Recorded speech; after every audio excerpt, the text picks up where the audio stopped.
Topic of my lecturette is India as a superpower. Talking about this term superpower, this term came into existence and was coined at the time of the Cold War between Russia and USA, when the world witnessed the hunger of power between the two states.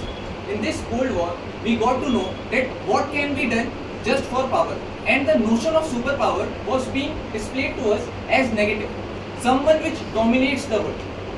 But when we talk about India as a superpower, firstly we have to understand that our motive of Vasudhaiv Kutumbakam should be the sole basis of influencing people on the notion of superpower.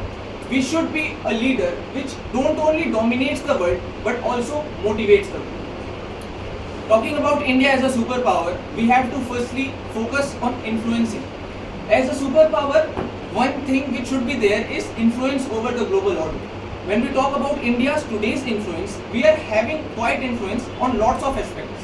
When we talk about the Russia-Ukraine war, we abstained for voting against Russia. And it was the first step which was taken by India for showing its influence over the global order.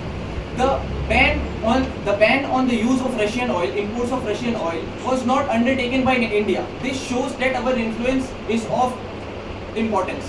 Nextly, when we talk about leadership, superpower comes with every power comes with a great responsibility, and India has utilized this power of representation.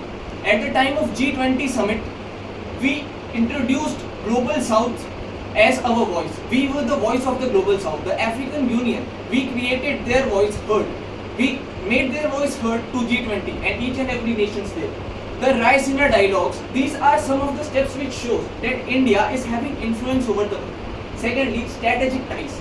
When we talk about diplomacy of India, from the recent years, the diplomacy of India have increased. We have seen that the strategic ties have increased. We have made more cooperation in the sectors of military and also in technology. We have made ties with China even after having wars with China. It is of utmost importance that for being a superpower, the diplomacy should be of a level that we don't call other states as our friends but as allies.